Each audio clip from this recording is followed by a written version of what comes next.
तो दोस्तों आज हम पढ़ेंगे कैपेसिटेंस के बारे में। कैपेसिटेंस के बारे में आज हम सारी चीज़ें पढ़ लेंगे, जैसे कैपेसिटर क्या होता है, पैरेलल प्लेट कैपेसिटर क्या होता है, उसका कैपेसिटर क्या होता है, कैपेसिटेंस क्या होता है, कैपेसिटेंस को अगर पैरेलल में लगाएंगे तो कितना कैपेसिटेंस आता है ओवरऑल, कैपेसिटेंस को अगर सीरीज में लगाएंगे तो कितना आता है। चलो भाई देखो अब मैं क्या करता हूँ। तो सबसे पहले हम तैयार करेंगे इसकी डेफिनेशन। कैपेसिटेंस है क्या? तो अगर कोई कंडक्टर है हमारे पास, उसकी एबिलिटी कितनी है चार्ज को स्टोर करने की, ठीक है। तो जो चार्ज है वो डायरेक्टली प्रोपोर्शनल होता है पोटेंशियल के, ठीक है।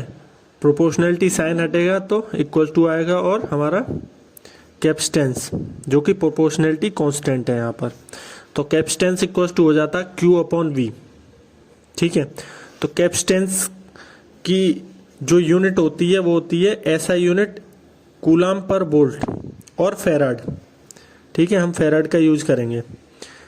इसके बाद कैपेसिटेंस एक स्केलर क्वांटिटी है, मतलब इस पे मैग्नीट्यूड पे ही डिपेंड करेगा ये, और डायमेंशन होती है इसकी m इनवर्स L-2 t की पावर 4 a स्क्वायर, ठीक है। अगर हमने ये जान लिया है कैपेसिटेंस क्या है, तो अब हम कैपेसिटेंस की जो यूनिट है फेराड, उस 1 फेराड को डिफाइन करेंगे। तो 1 फेराड कैपेसिटेंस क्या होता है? अगर कोई कंडक्टर 1 वोल्ट पोटेंशियल पे 1 कूलम चार्ज स्टोर करता है तो वो 1 फेराड कैपेसिटेंस होगा। अब कैपेसिटेंस तो हो गया, चार्ज को स्टोर करना है, तो चार्ज को स्टोर करने के लिए एक डिवाइस चाहिए होगा, उसे बोलते हैं कैपेसिटर, ठीक है समझिए। ठीक है। तो इलेक्ट्रिक एनर्जी को जो स्टोर करता है जो डिवाइस, अब हमने जान लिया है कि 1 फेराड क्या होता है, 1 फेराड कैपेसिटेंस कितना होता है, ठीक है। तो अब हम साइज की बात करेंगे। अगर हम एक कैपेसिटर लें जिसका कैपेसिटेंस 1 फेराड है, तो उसका साइज कितना बड़ा होगा। तो कैपेसिटेंस 1 फेराड लिया हमने, और कैपेसिटेंस का जो एक स्फेरिकल कंडक्टर में जो कैपेसिटेंस का फॉर्मूला होता है वो है 4 पाई एप्सिलॉन नॉट R। ये हम आगे अभी प्रूव करेंगे। तो 4 पाई एप्सिलॉन नॉट R को 1 के इक्वल जब करेंगे हम, तो R इक्वल टू आ जाएगा 1/4 पाई एप्सिलॉन नॉट। इसकी वैल्यू होती है 9 × 10⁹ मीटर। मतलब इस कैपेसिटर की जो वैल्यू होगी, जो रेडियस की वैल्यू होगी, वो 9 × 10⁹ मीटर होगी, जो कि अर्थ की रेडियस से भी बहुत बड़ा है। तो 1 फेराड कैपेसिटर बहुत ज़्यादा बड़ा हो जाएगा, तो इसलिए हम जो कैपेसिटर के यूनिट को हम माइक्रो फेराड में यूज करते हैं, ठीक है, 10⁻⁻6 के टर्म। जैसा कि मैंने बोला था आपको कि मैं स्फेरिकल कैपेसिटर का कैपेसिटेंस बताऊंगा, ठीक है। तो ये कोई स्फेरिकल कैपेसिटर है, कंडक्टर है, ठीक है। इसके सरफेस पे चार्ज अलॉट किया है और इसकी रेडियस है कैपिटल R। तो Q चार्ज है, ठीक है, spherical conductor of radius R and having charge Q, ठीक। अब पोटेंशियल इसके सरफेस पे, कंडक्टर के सरफेस पे क्या होगा, पोटेंशियल का फॉर्मूला मैंने बता रखा आपको कि V = 1/4 pi epsilon not Q upon R होता है। तो और कैपेसिटेंस का फॉर्मूला अभी पीछे भी पढ़ा है हमने, वो क्या होता है, Q = CV, C = Q upon V। तो इस V की जो वैल्यू है, ये जो निकाली हमने, वो यहाँ पुट कर देंगे, तो Q से Q कट जाएगा और ये हमारा ऊपर आ जाएगा। तो बनेगा हमारा कैपेसिटेंस एक स्फेरिकल कैपेसिटर का C = 4 pi epsilon not R, जिसका यूज अभी किया था हमने 1 फेराड कैपेसिटर का रेडियस निकालने के लिए। पैरेलल प्लेट कैपेसिटर, ये क्या होता है? ये होता है अगर मान लो 2 कंडक्टर हैं हमारे, उनको हम पैरेलली रख रहे हैं, उनके बीच का एक डिस्टेंस ले लिया हमने D, और इनमें से दोनों में से एक कंडक्टर को हमने अर्थ दे दिया, अर्थन कर दिया। तो ये हमारा जो अरेंजमेंट है, ये पूरा अरेंजमेंट जो है वो हमारा होता है पैरेलल प्लेट कैपेसिटर।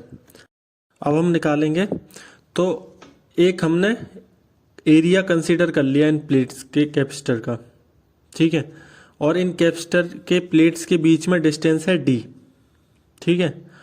और हमें पता है पोटेंशियल जो होगा इन प्लेट्स के कैपेसिटर के बीच में वो होता है E = -dV/dr। मैंने आपको समझाया था कि इलेक्ट्रिक फील्ड और इलेक्ट्रिक पोटेंशियल में क्या रिलेशन होता है, तो E equals to V d होता है, ठीक है। तो V अगर निकालेंगे तो E नॉट डी होगा। E नॉट डी हमने इसलिए लिया है तो इलेक्ट्रिक फील्ड ही है, बट ये फ्री स्पेस में, ठीक है। मीडियम में होता तो E लिखते हम, पर ये फ्री स्पेस में इसलिए E नॉट।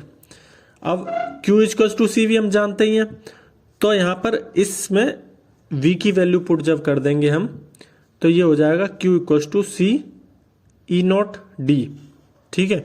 जब हम C की वैल्यू निकालेंगे तो ये वाला पूरा टर्म Q के नीचे आ जाएगा, तो ये बन गया हमारा Q upon E naught d, ठीक है। तो अब बन जाएगा हमारा C equals to Q, E naught की वैल्यू आ जाएगी सिग्मा एप्सिलॉन नॉट, ठीक है, इंटू डी। अब Q से Q कैंसिल हो जाएगा, ठीक है। तो और ये एप्सिलॉन नॉट ए ऊपर आ जाएगा, तो हमारा जो पैरेलल प्लेट कैपेसिटर का जो फॉर्मूला आएगा, देखो इसे हमें समझना पड़ेगा थोड़ा ध्यान से। है तो ये parallel plate capacitor he, but इसमें हमने एक डाई इलेक्ट्रिक स्लैब रख दी है जो कि इसकी थिकनेस है T, और हमें पता था कि ये दोनों कंडक्टर के बीच की जो डिस्टेंस वो तो D है ही है। तो डाइलेक्ट्रिक कांस्टेंट आ जाएगा इसमें K, ठीक है। बट सरफेस एरिया और ये D डिस्टेंस ये सब सेम है, बस अंतर इतना हुआ कि इसमें डाइलेक्ट्रिक स्लैब रख दी है हमने।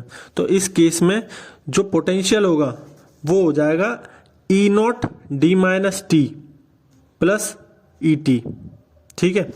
तो E not D minus t plus, अब ये मीडियम वाला E है, तो इसे हम फ्री स्पेस में जब चेंज करेंगे तो ये E नॉट अपॉन क्या आ जाएगा, डाइलेक्ट्रिक कांस्टेंट होता है, इंटू टी, ठीक है। अब E नॉट दोनों में से कॉमन लिया, बाहर आ गया D minus t plus t upon के। अब हमारा पोटेंशियल तो आ गया। अब हमें पता है कि charge equals to capacitance into potential होता है, तो कैपेसिटेंस की जो वैल्यू होगी वो क्या होगी, Q upon potential, charge upon potential. तो C इक्वल्स टू Q, और जो हमने अपना ये पोटेंशियल निकाला था, ठीक है, उसकी वैल्यू रख देंगे हम, ठीक है। बाकी कुछ नहीं करना हमें, ये E नॉट की जगह पे हमें सिग्मा अपॉन एप्सिलॉन नॉट, ठीक है, जो हमने प्लेट कैपेसिटर का निकाला था E equals to sigma upon epsilon naught, वही रखना हमें। तो C equals to Q upon sigma upon epsilon naught और मल्टीप्लाई में D minus t plus t upon k, ठीक है। अब ये सिग्मा जो होता है वो होता है सरफेस चार्ज डेंसिटी, तो सरफेस चार्ज डेंसिटी का हो जाएगा चार्ज अपॉन एरिया, ठीक है। तो चार्ज से चार्ज कट जाएगा, और ये एप्सिलॉन नॉट ए ये ऊपर आ जाएंगे, तो आएगा हमारा जो कैपेसिटेंस होगा इसमें, इस केस में वो हो जाएगा epsilon naught A upon d minus t plus t upon के। यही नहीं, अभी और सुनिए। देखो हमने अब फॉर्मूला तो जान लिया है कि C equals to epsilon naught A upon d minus t plus t upon k हो जाता है, बट अब हम इसके केस जानेंगे, क्या क्या इसमें पॉसिबिलिटीज हैं। मान लो ये जो गैप है, ये पूरा गैप जो है वो डाइलेक्ट्रिक कांस्टेंट से फिल कर दिया जाए, उस केस में हमारा T D के बराबर हो जाएगा। जब T D के बराबर हो जाएगा तो उस फॉर्मूले में T की जगह D रख देंगे, तो ये D से D खत्म, ठीक है। तो बचेगा क्या, एप्सिलॉन नॉट ए डी, और ये नीचे जो K था वो ऊपर चला जाएगा, तो K। तो अगर वो पूरी तरह से गैप को फिल कर दिया जाए उस डाइलेक्ट्रिक स्लैब से, तो फॉर्मूला बन जाता है हमारा C equals to epsilon naught A k upon D. अब दूसरे केस में हम क्या करेंगे कि एक कंडक्टिंग स्लैब रखेंगे हम, ठीक है, स्लैब है कंडक्टिंग, तो डाइलेक्ट्रिक कांस्टेंट जो होता है कंडक्टिंग स्लैब का वो होता है इन्फिनिट। तो इन्फिनिटी जब हो जाएगा तो K की जगह पे इन्फिनिटी आ जाएगा, तो यहाँ इन्फिनिटी अगर आ गया तो ये टर्म पूरा क्या हो जाएगा, जीरो। बाकी बचेगा epsilon naught A upon d minus T, ठीक है।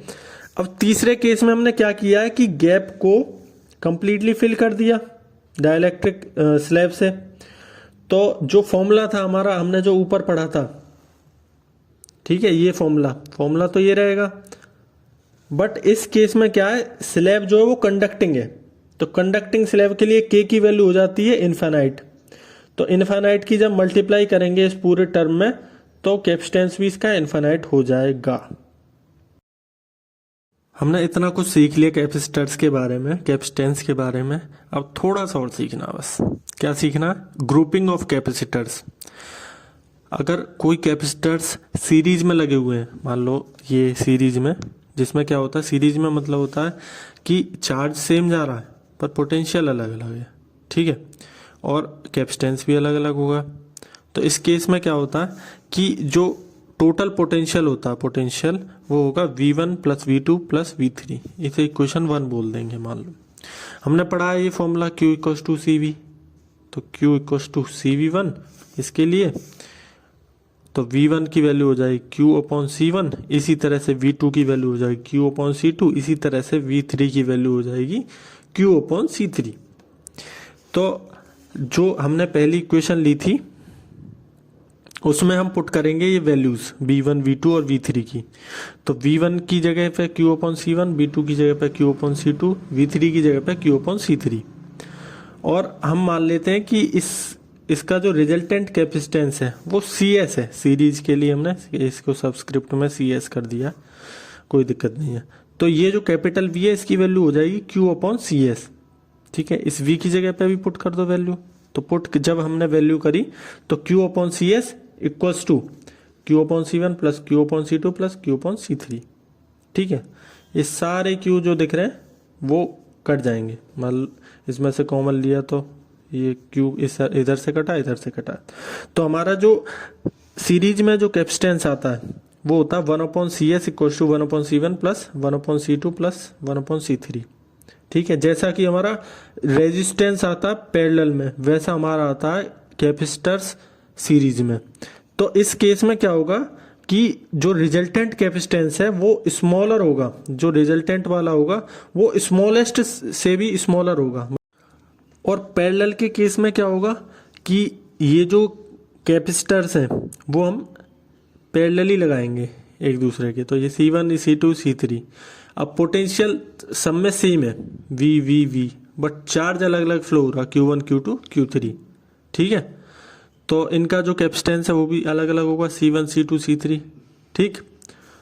तो अब हम चार्ज के हेल्प से निकालेंगे Q equals to Q1 plus Q2 plus Q3, ठीक है। चार्ज अलग अलग है, इक्वेशन 1 मान लिया इसे। और हम ये भी जानते हैं कि Q1 equals to C1V, Q2 equals to C2V, Q3 equals to C3V। तो इस पहली इक्वेशन में हम इन सब की वैल्यू पुट कर देंगे, Q1, Q2 और Q3 की। अब उससे पहले क्या करना होगा हमें कि इस Q को भी तो किसी के इक्विवेलेंट रखना पड़ेगा, तो Q इक्वल्स टू CV होता है। तो यहाँ पे जो रिजल्टेंट जो इक्विवेलेंट कैपेसिटेंस होगा उसे हम CP लिखेंगे। CP का मतलब ये पैरेलल के लिए है, ठीक है, और कुछ नहीं है इसका मतलब। तो CPV हो गया Q की जगह पे, और Q1 की जगह पे C1V, Q2 की जगह पे C2V और Q3 की जगह पे C3V। अब सारे में से V को कॉमन लेके काटा पीटी करके और हमारा इसका रिजल्टेंट कैपेसिटेंस आ जाएगा पैरेलल में। क्या होगा C1 plus C2 plus C3, मतलब सीधा जोड़ कर दो इसका।